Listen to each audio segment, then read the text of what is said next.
Assalamualaikum warahmatullahi wabarakatuh. Salam generasi baru.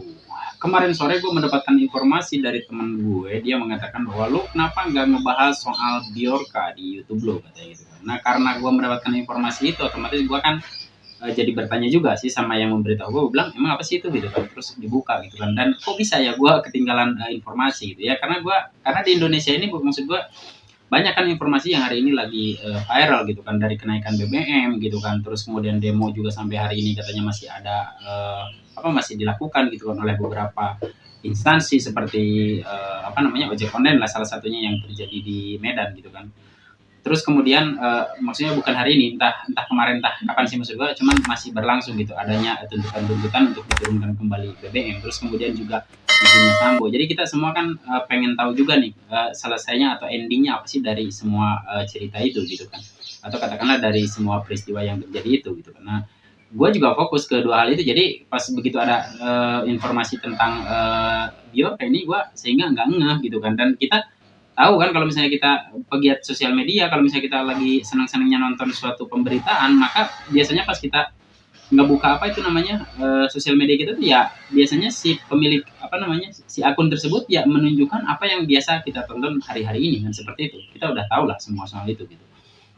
Nah akhirnya gue semalaman terus ngecek, ngebaca, terus kemudian juga cari tahu juga, pokoknya banyak hal, dan mikir juga itu kan, mencari tahu tentang apa sih Bjorka ini gitu. Dan ternyata dia adalah seorang yang telah membobol dokumen atau katakanlah data-data warga masyarakat Indonesia gitu. Dan lucunya di sini, atau katakanlah setengah dari penduduk Indonesia ini malah begitu mudah berinteraksi dengan dia dan juga malah mendukung apa yang dia lakukan. Loh kok kenapa demikian? Kalau menurut gue ya ini pasti ada hubungannya dengan bisa dibilang seperti yang sering diucapkan oleh Rocky Gerung, terus oleh para politisi oposisi yang mengatakan bahwa sebenarnya masyarakat sudah kehilangan trust-nya terhadap pemerintah gitu kan. Jadi orang-orang yang mendukung ini pasti adalah orang-orang yang sebenarnya pro dengan apa yang dikatakan oleh Bjorka gitu. Bjorka kan di situ dia mengatakan bahwa dia melakukan ini tuh untuk orang yang pernah merawat dia sejak kecil, sampai kemudian dia juga katanya di Warsawa ya tempatnya. Terus kemudian dia katanya orang yang ingin kembali dan mendedikasikan pengetahuannya kepada Indonesia, tapi tidak bisa gara-gara kebijakan pemerintah tahun 1965 kalau tidak salah gitu. Karena ini juga kalau misalnya kita mau usut apa sih kebijakan 1965, yang pasti tahun itu adalah tahun Orde Baru gitu kan. Tahun Orde Baru, dan orang yang merawat si Bjorka ini adalah orang yang katanya dari Indonesia dikirimkan ke luar negeri gitu kan. Kalau misalnya kita mau ingat di tahun itu kalau nggak salah memang pemerintah Soekarno sempat mengirimkan beberapa orang ke luar negeri untuk belajar semacam itu. Dikirimkannya itu ke Rusia ya kalau tidak salah gitu. Mungkin ada beberapa negara lainnya. Cuman kita ambil Rusia aja semacam itu. Nah Rusia pada zaman itu kan masih Uni Soviet ya kan. Uni Soviet kita tahu sistem pemerintahnya adalah komunis gitu kan.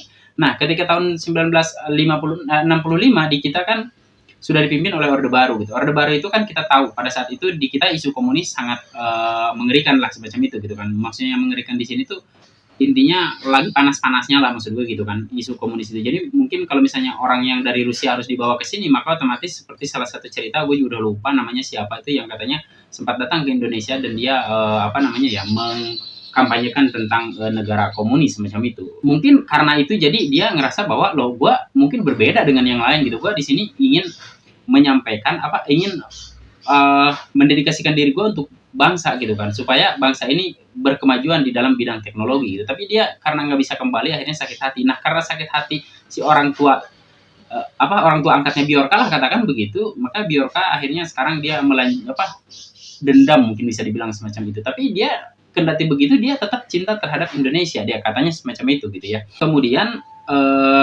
dia melakukan ini gitu untuk si bapak yang tadi yang katanya sudah merawat dia sejak kecil seperti itu. Jadi ibaratnya membalaskan dendam lah gitu kan. Ya pertanyaannya ini dendam atau apa gitu kan. Masalahnya kan presiden yang dulu sama yang sekarang kan berbeda gitu kan. Tapi intinya mungkin didasari oleh rasa cinta dia terhadap Indonesia, kayaknya sih begitu.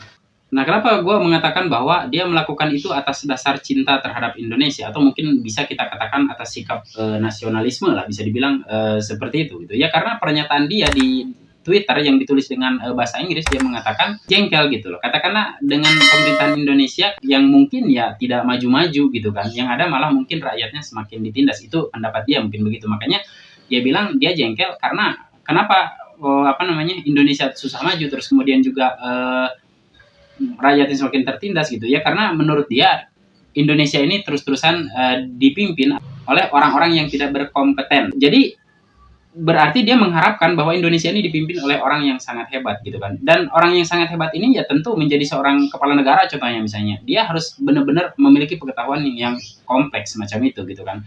Cuman ya agak susah kita untuk bisa mendapatkan sosok yang memang kompleks secara pengetahuan gitu kan. Ya mungkin setidaknya dia ya mengertilah tugas dia dan dia harus seperti apa gitu kan. Seperti yang dikatakan di dalam pernyataan dia di dalam Twitter itu ya, kalau misalnya kita kan bisa mendefinisikannya secara subjektif atau normatif semacam itu. Kalau misalnya kita definisikan secara subjektif ya mungkin contoh kecil misalnya menjadi yang menjadi kominfo gitu kan. Maka orang yang benar-benar harus mengerti tentang urusan keamanan negara di bidang teknologi semacam itu. Intinya setiap menteri yang dipilih oleh pemimpin atau oleh kepala negara itu adalah orang yang mengerti di bidangnya gitu. Nah, sedangkan di Indonesia kan ya kita nggak usah tutup mata. Memang nyatanya beberapa orang yang kita saksikan bahwa orang yang menjadi menteri dari suatu bidang itu atau dari suatu kementerian itu adalah orang yang sebenarnya nggak pas gitu, atau orang yang sebenarnya bisa dibilang ya ini dia dari mana kok tiba-tiba harus di situ gitu. Kenapa harus di situ posisinya semacam itu gitu. Nah, hal ini kenapa bisa terjadi? Ya entahlah, kalau misalnya gue sampaikan di sini ya bisa aja sih, cuman kalian juga pasti udah tahu kenapa gitu. Karena kan kebobrokan di pemerintahan kita juga sebenarnya udah menjadi rahasia umum gitu. Kayak contoh misalnya orang pengen jadi polisi juga nyogok, itu kan udah semua orang udah paham itu, semua orang udah tahu itu. Pengen jadi tentara ada juga yang nyogok gitu kan.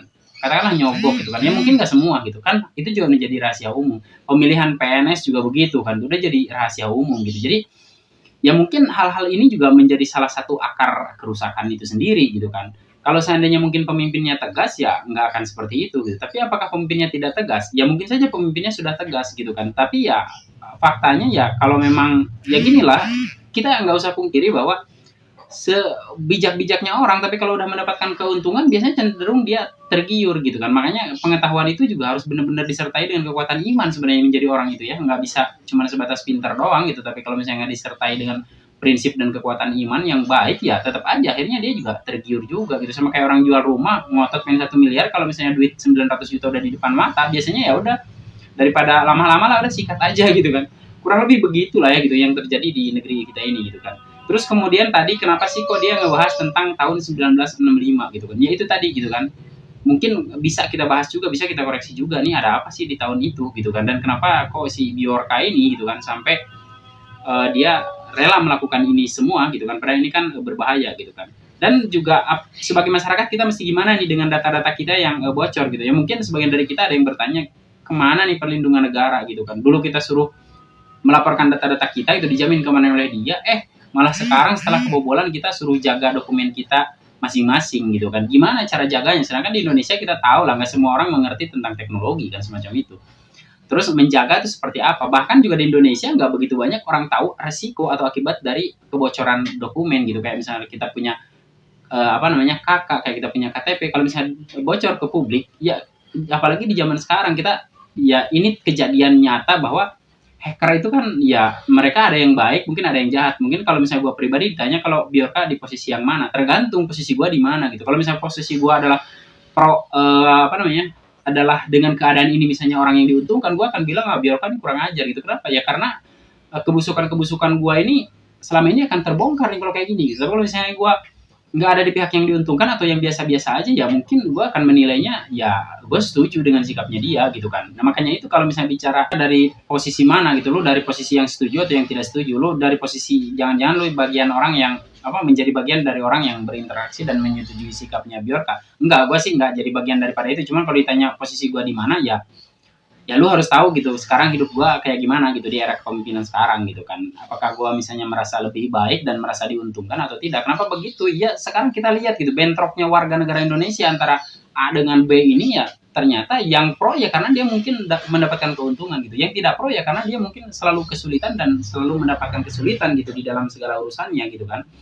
Terus hal ini juga gue sempat berpikir ini apa jangan-jangan sebuah skenario lagi nih gitu kan. Maksud gue gini, jangan-jangan si Bjorka ini juga memang dibayar lagi untuk melakukan hal ini gitu kan. Kenapa gue mencoba sedikit beropini begini? Kan kata Kominfo sendiri bahwa yang dibocorkan itu cuma data biasa aja gitu, artinya tidak akan berpengaruh gitu. Sebenarnya kalau dibilang tidak akan berpengaruh, kata siapa? KTP sama kakak kita ketika diketahui itu akan sangat dampak apa ya? Akan berdampak buruk juga kok bagi orang yang memang memiliki keadaan hidup yang bisa dibilang lebih baik gitu. Salah satu contohnya ya mungkin datanya Denny Sumargo ini udah bocor gitu kan, dan ada yang beli orang yang jahat gitu, makanya kan dihack akun YouTube-nya gitu kan.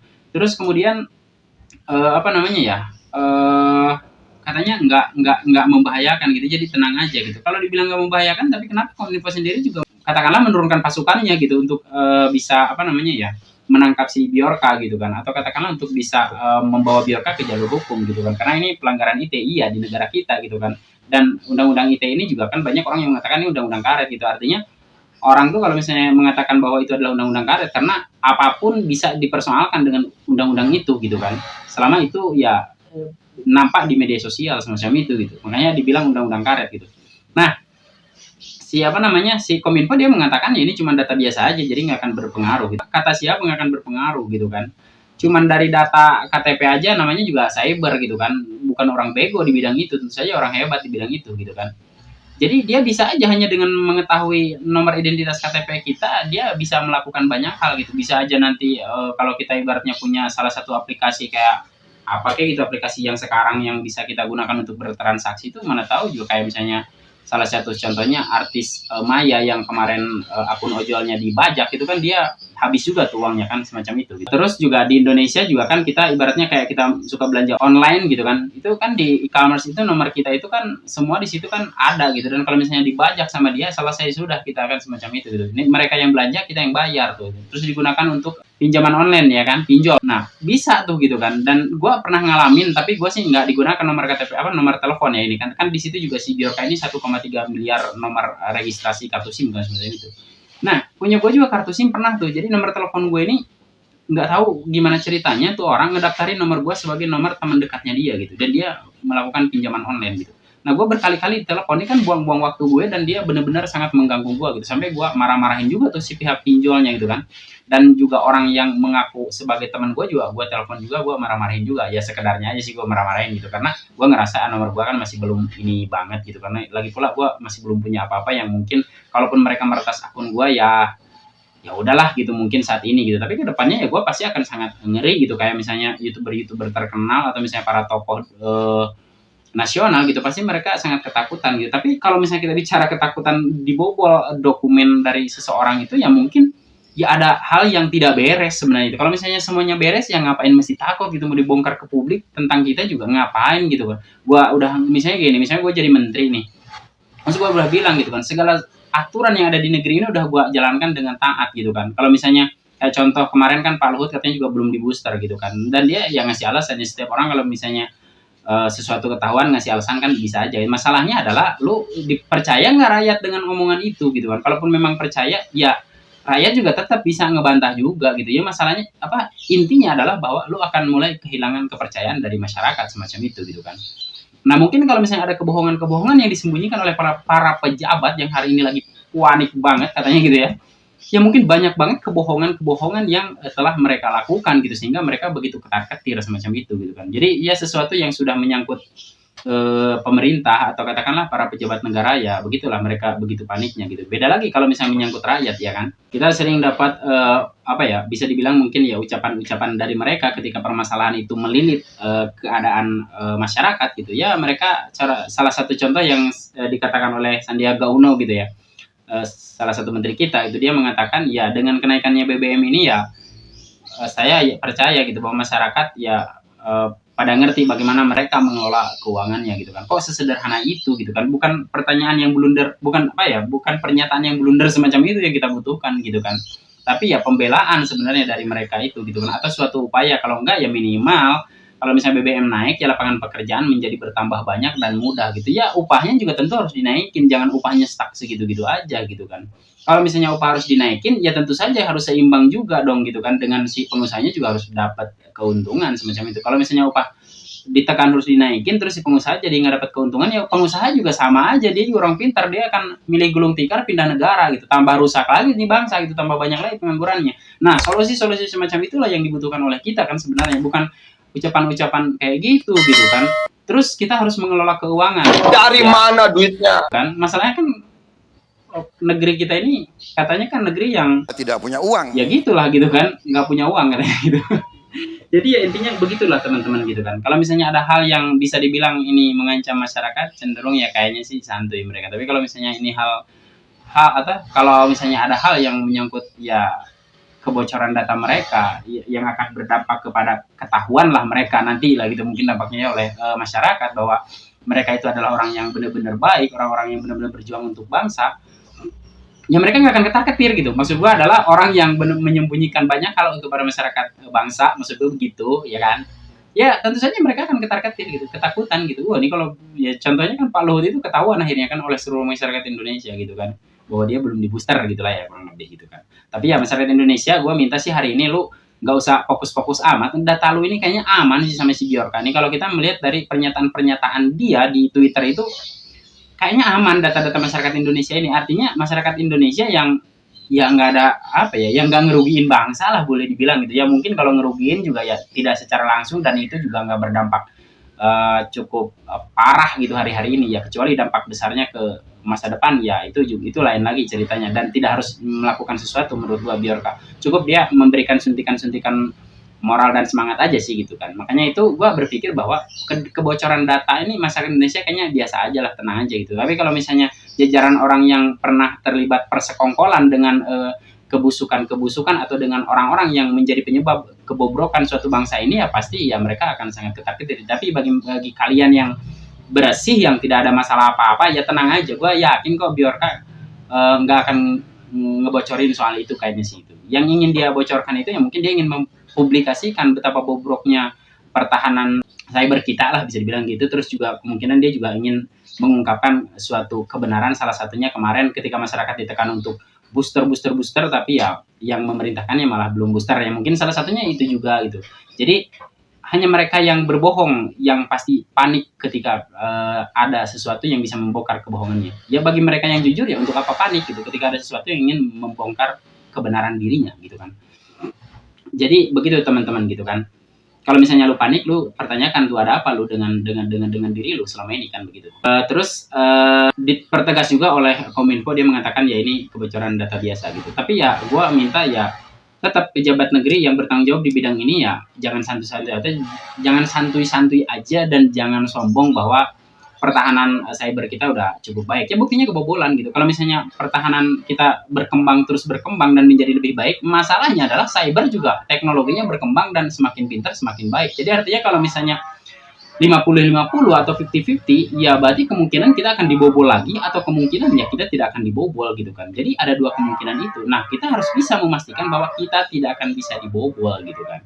Dan ya kita untuk warga negara Indonesia, kita juga sebenarnya yang harus kita tunggu adalah kebocoran apa lagi nih gitu kan, rahasia apa lagi nih gitu kan yang disembunyikan oleh mereka yang hari-hari ini katanya begitu ketar-ketir dan ketakutan datanya diketahui. Terus kemudian ya itu maksud gua itu yang harus kita tunggu. Terus kemudian nggak usah heran gitu kalau misalnya data warga negara Indonesia kebobolan, karena Cina pun pernah dibobol, terus kemudian England atau Inggris pun pernah dibobol, Amerika pun pernah dibobol. Jadi ya menurut gue sih santuy aja ya bagi orang yang nggak punya dosa. Cuman bagi kalian yang memiliki masalah atau mungkin katakanlah dosa terhadap rakyat Indonesia, ya bersiap-siaplah gitu akan mendapatkan yang nggak tahu lah apa gitu kan. Terus kemudian buat teman-teman seluruh Indonesia ya yang kebetulan memang nonton channel gue ini, kita jangan terlalu fokus ke Bjorka ya. Kenapa? Karena gue bilang tadi tenang aja. Kayaknya sih menurut keyakinan gue data kita aman gitu kan. Nah, ya walaupun udah kebobolan gitu, maksudnya aman tuh sama Bjorka kayaknya nggak akan diapa-apain gitu kan. Dan ya artinya gini lah, tegasnya dari gue adalah kita juga harus fokus mengawal kasusnya yang polisi itu, yang konon baku tembak itu yang sekarang udah menjadi entahlah ya kan. Kita juga harus fokus mengawal informasi itu. Kita juga harus fokus mengawal informasi teman-teman kita yang sampai hari ini katanya masih tetap berdemo untuk meminta diturunkannya BBM gitu. Kenapa begitu ya? Karena mungkin khususnya para tukang ojek gitu ya, kawan-kawan tukang ojek gitu kan. Gua berdoa semoga kalian juga selamat dan membuahkan hasil gitu kan. Terus para mahasiswa juga begitu ya. Kita juga tetap harus fokus ke sana juga gitu teman-teman. Kita harus mengawal gitu kan bagaimana perkembangannya gitu kan. Karena apa? Ya sekarang lu bisa bayangin gitu kan, tukang ojek beli bensin dengan harga segitu, sementara dia narik tarikannya, katakanlah ordernya itu kadang-kadang yang ditariknya nggak mau bayar lebih gitu, dengan alasan ya gue juga gajinya nggak naik pak, gimana gue mesti bayar lo lebih gitu kan. Dari Nanti mana si duitnya? tukang ojek bilang masalahnya bu saya ininya apa namanya beli bensinnya sekarang lebih mahal gitu Karena kan. kita Akhirnya tidak kan punya mereka uang. jadi rusuh tuh yang di bawah tuh ya kan. Ya udahlah pak kalau misalnya kayak gitu, akhirnya jadi nggak halal tuh, yang karena terpaksa dia bayar akhirnya jadi nggak halal tuh. Tukang ojek udah capek-capek ngojek dapat duitnya nggak halal gitu kan, karena ya setengah dipaksa gitu kan oleh keadaan semacam itu. Jadi ya intinya kita harus kawal kedua kasus inilah kan, bukan kasus ya, kedua informasi ini gitu. Kita harus kawal gitu. Jangan-jangan ini juga pengalihan isu gitu. Maksud gua adalah jangan-jangan birokra juga orang yang dibayar memang sengaja melakukan ini untuk pengalihan isu gitu kan. Tapi ya mudah-mudahan sih nggak gitu. Cuman pada dasarnya hari ini tuh berarti ada hal yang apa ya? Ada 3 hal yang menurut gua sih menjadi trending topik gitu, yaitu biorka, terus kemudian juga tentang Pak FS, terus kemudian juga tentang apa namanya BBM gitu kan. Oke, segitu saja bacotan dari gue. Terima kasih sudah menyimak. Wassalamualaikum warahmatullahi wabarakatuh.